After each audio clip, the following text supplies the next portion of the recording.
You've been holding your breath for years, haven't you? Not in the dramatic gasping for air way, no. It's quieter than that.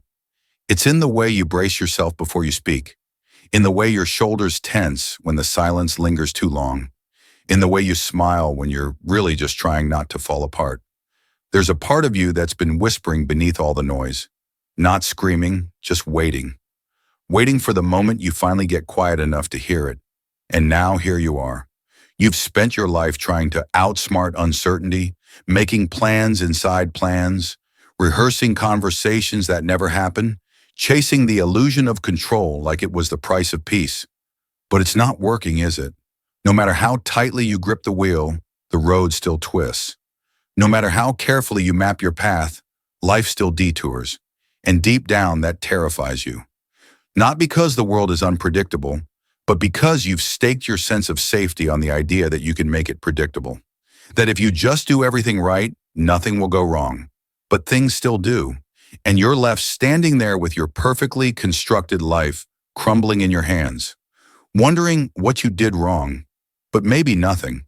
Maybe the problem was never your lack of effort. Maybe it's the way you keep trying to bend reality into something manageable instead of meeting it where it is. You think you're protecting yourself with all this effort, all this control. But what if you're just building a cage?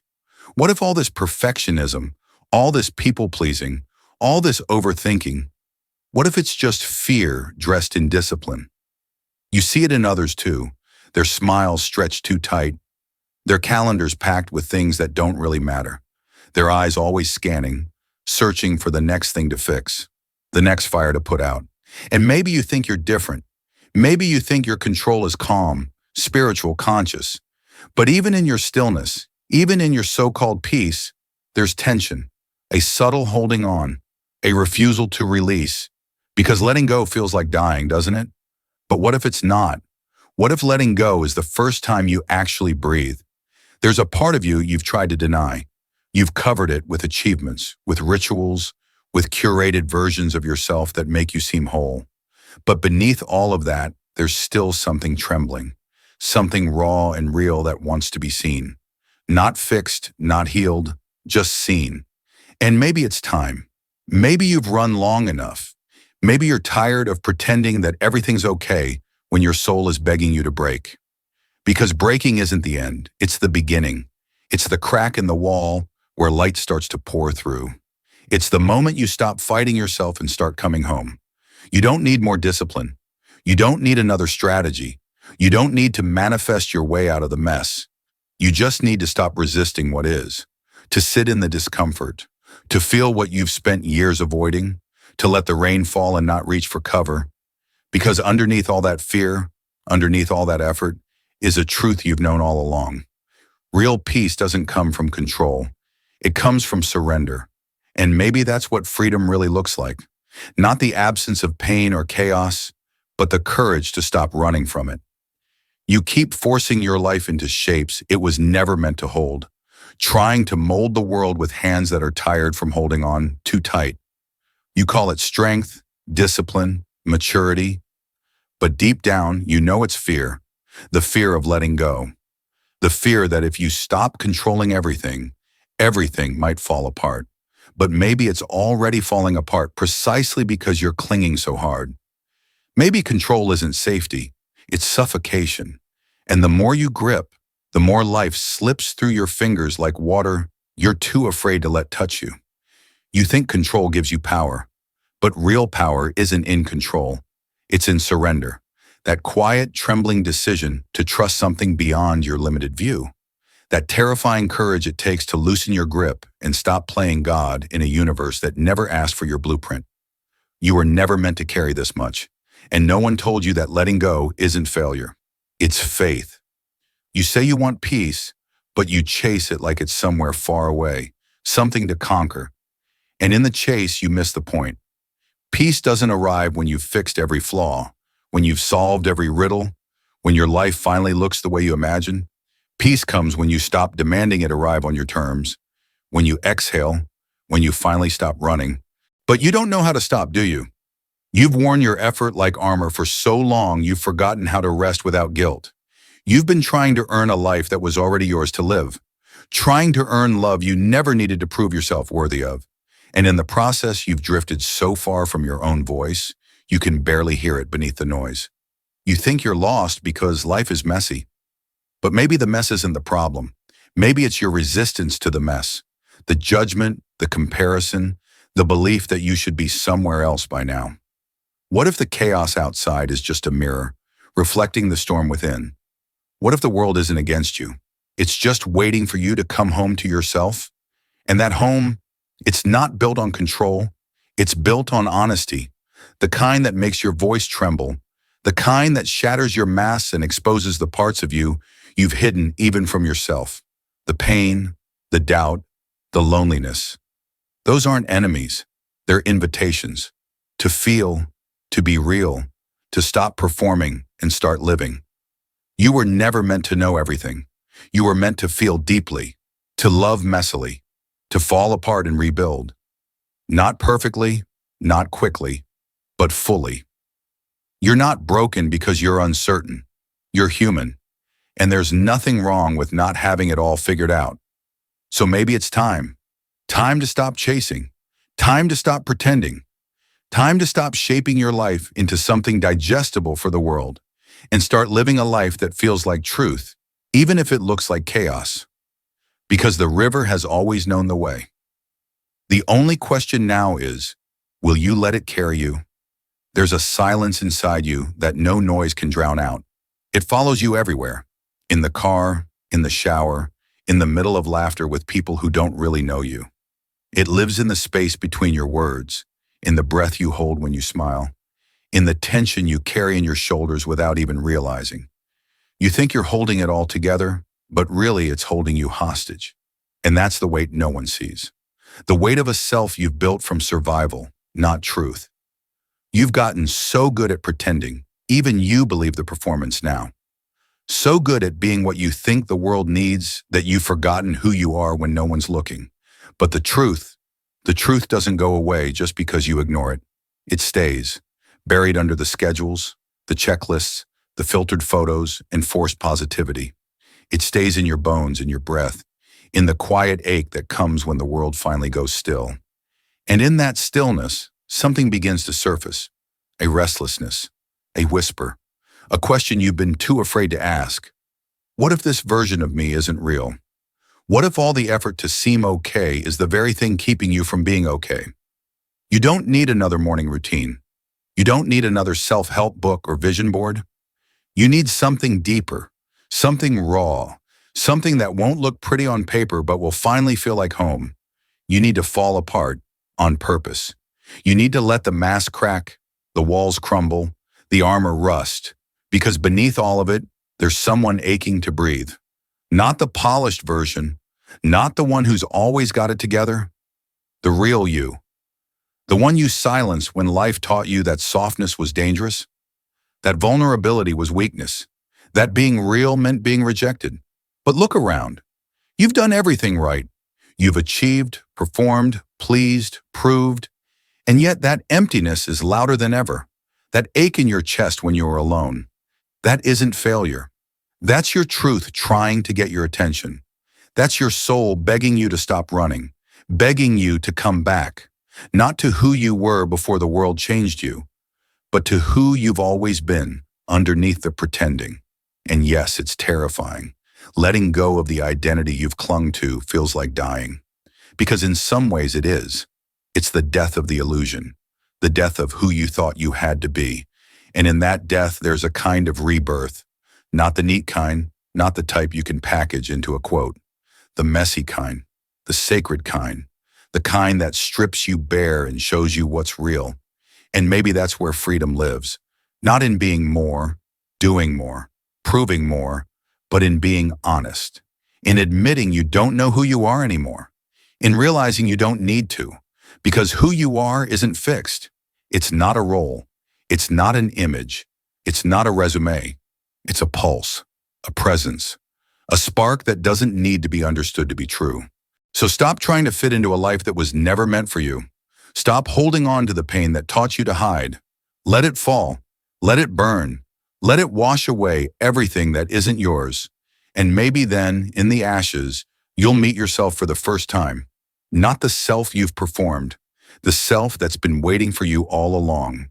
You keep searching for a sense of home in a life built for a version of you that was never real. And no matter how many boxes you check, how many steps you follow, how many rules you obey, something always feels missing. And it's not because you're broken. It's because the life you're living doesn't match the truth of who you are. It matches the expectations of who you thought you had to become. And the more tightly you cling to that version, the more distant your soul becomes. That hollow feeling, that constant sense of being off-center, it's not failure, it's a signal, a quiet cry from the parts of you you buried just to survive. You've spent so long micromanaging your own existence, building strategies instead of memories, controlling every detail so you don't lose the illusion. But in the process, you've lost touch with what it means to be alive. Because real life doesn't happen in your plans, it happens in the pauses, in the mistakes, in the spontaneous, beautiful mess of being fully present. And yet you keep tightening your grip, not just out of fear, but out of guilt. That deep hidden belief that maybe you're not worthy of peace, that if you're not struggling, you're not doing it right, that if it feels easy, something must be wrong. So you chase your worth through suffering. You measure your value by how much you endure. You hold your breath around joy, waiting for it to be snatched away. You feel suspicious of stillness, as if calm means carelessness. And somewhere along the way, you learn to equate strength with tension and flow with weakness. But what if that was never true? What if the strongest thing you could ever do is let go?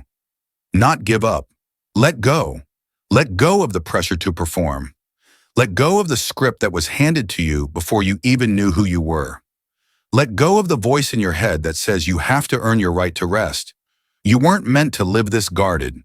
You weren't meant to analyze every word before you speak, every move before you make it, just to avoid being too much for people who were never meant to hold you. You weren't born to filter your existence into something acceptable. You were born to feel, to weep when it hurts, to rage when it's unjust, to laugh until your ribs ache, to love like you've never been taught how to cage your heart. You were born to be real, and somewhere under the layers of armor, beneath the masks and the roles and the relentless expectations, you still are. But you've spent so long monitoring yourself that you've forgotten how to simply be. You've learned to control even your breathing, your stillness, your presence, as if being fully yourself might somehow be too much. And yet it's in the too muchness that your freedom lives, in the unfiltered, unplanned, unapproved parts of you that you were told to hide. That little voice inside, the one you've ignored in favor of discipline and strategy, it remembers. It remembers what it feels like to be enough without needing to earn it. It remembers a version of you that existed before guilt was your guide and fear became your compass. And maybe it's time to trust that voice again. The one that whispers instead of shouts. The one that doesn't need perfection, just your presence. Because that's all life ever really wanted from you. Not your control, not your performance. Just you. Stripped down, honest, present, human. You didn't come here to survive a life built from fear. You came here to feel it all. And until you do, no amount of success, structure, or strategy will quiet that ache inside. Because that ache isn't your enemy. It's your invitation. Back to yourself. Back to your breath. Back to the life you were always meant to live, not in performance, but in presence. Your darkness is not your curse, it's your cradle. It's the womb of everything real inside you that never had permission to be seen. You were taught to fear it, to avoid it, to drown it in busyness and bury it under performance. But that darkness, those aching corners of your soul, it's where the truth lives. Not the curated truth you show the world, but the raw, trembling truth of who you are when no one's watching. That's the place where healing begins, not in the light you chase, but in the shadow you embrace. And yes, it's messy there. It's uncomfortable. It doesn't offer you quick answers or clean lines, but it offers you something deeper, something honest. It holds the voice of the child inside you who never stopped asking, "Is it okay to just be me?" It holds the pain you've numbed for years, thinking that strength meant silence. It holds the longing to be held, not for what you do, but for who you are when you're not doing anything at all. And in that space, something ancient begins to rise. Not perfection, not performance, presence. You weren't born to chase life like it's some race you have to win. You weren't meant to live as a project, always under construction. You came here to feel, fully, to cry when it hurts, to laugh when it heals, to fall apart without shame, and come back together with gentleness. You came to touch the depths of your being and call it sacred, even when it's bruised, even when it's trembling. But the world taught you otherwise. It told you to polish your pain, to make it palatable, to show only the parts that inspire others, never the ones that expose you. And so you've hidden, wrapped your truth in smiles and achievements, hoping no one sees the parts of you that haven't healed.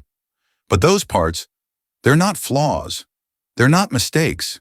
They're you, waiting for your presence, waiting for your courage, waiting for the day you stop trying to be invincible and instead choose to be real. That's what freedom is. It's not the absence of fear.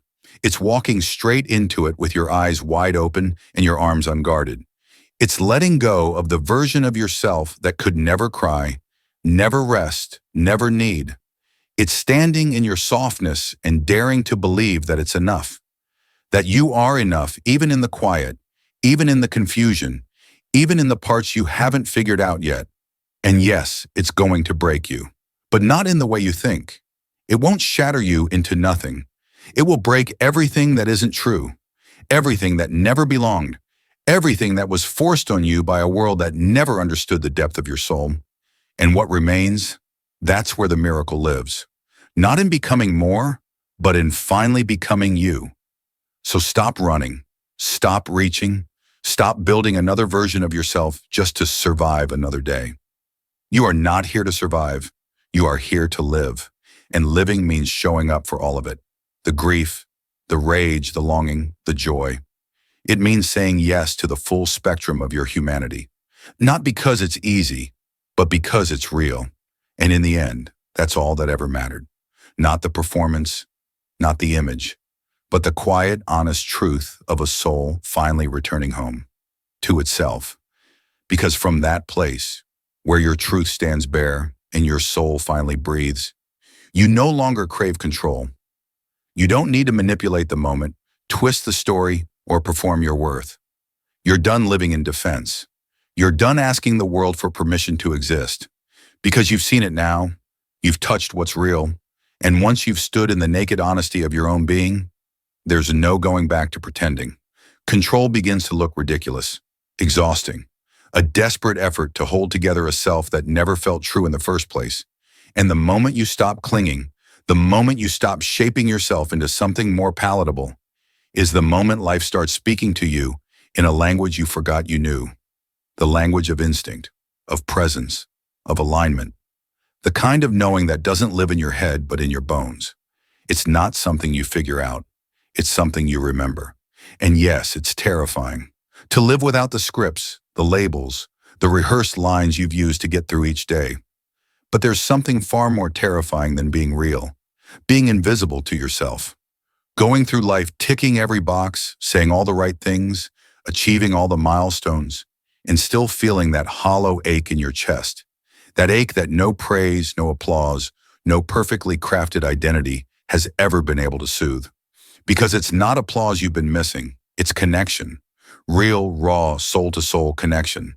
With others, yes, but first with yourself. That's where everything begins. That's where the healing lives. Not in fixing who you are, but in remembering who you've always been beneath the performance. And when you meet yourself there, in that fragile, unfiltered place, you don't have to force anything anymore. You don't have to strive to be enough. You are enough because you exist. That's it. That's the miracle, that you're still here, still breathing, still capable of choosing truth, even after everything. And the moment you stop fighting yourself, something strange and beautiful happens. You start seeing the world differently. You stop interpreting every challenge as a punishment. You stop viewing stillness as stagnation. You stop needing to win every moment and instead begin to experience it fully, softly, honestly. And in that honesty, you become powerful. Not the kind of power that dominates or controls, but the kind of power that simply is, rooted, whole, unapologetic. And from that rooted place, everything shifts. Not because you force it, but because life responds differently when you meet it with presence instead of performance, with openness instead of armor. That's the quiet revolution. Not changing who you are, but removing everything you're not. Every mask, every script, every belief that taught you to be less than whole. And when it all falls away, what's left isn't broken. It's sacred. It's you, not perfect, just real. You stop clinging. You stop begging the future to give you something to hold on to. You stop twisting yourself into shapes just to be accepted. And instead, for the first time, you simply stand. Not in perfection, not in clarity, but in yourself, as you are, breathing, unfolding, real. There's a shift, not loud, not dramatic, but steady, like the earth beneath your feet finally feeling like home. You're no longer looking outside yourself for validation. You're no longer chasing peace like it's somewhere far off. You found it, quietly, right where you are. Inside the breath you didn't force, inside the moment you didn't run from, and you feel it. A kind of deep, grounded strength that doesn't need to announce itself. You're not trying to impress anyone. You're not trying to be anything. You just are. And that is what draws people in. Not your brilliance, not your achievements, but your presence. That still, undeniable presence of someone who no longer fears being fully seen. Someone who isn't performing their worth, but living it. And even without saying a word, the room shifts when you walk in. Not because you demand attention, but because you don't. You've stopped flinching from your own truth. You've stopped abandoning yourself to make others comfortable. You've stopped asking for permission to be whole. And that quiet decision, that's the beginning of everything. Because once you've tasted the freedom of not needing to prove anything, there's no going back. Once you've stood in the storm and realized it cannot take you, you begin to walk differently, slower, truer, lighter. And look at you now. You made it here. You didn't click away. You didn't scroll past. You stayed. And that matters because it means there's a part of you. Maybe a quiet part. Maybe one you haven't heard from in a long time. That's ready. Ready to drop the weight. Ready to stop fighting the current. Ready to live, not by control, but by truth. And no, it won't always be easy, but it will be honest.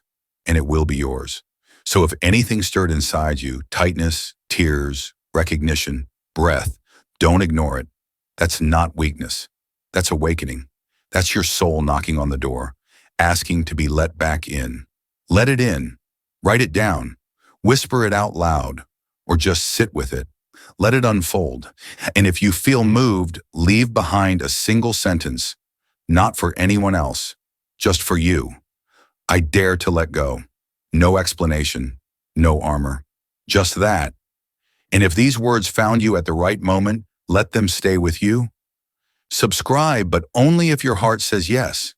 Turn on the bell, not out of habit, but so these reminders reach you when the noise gets too loud again. And if someone you love is locked behind their own walls, send this their way. No need for a speech, sometimes a single sentence, at the right time, in the right silence, can open something that's been shut for years. And now this is where I stop speaking, not with goodbye, just with space. The kind of space that asks nothing of you except your presence. Because the video ends here, but your story, that sacred, imperfect, beautifully unplanned story, is just beginning.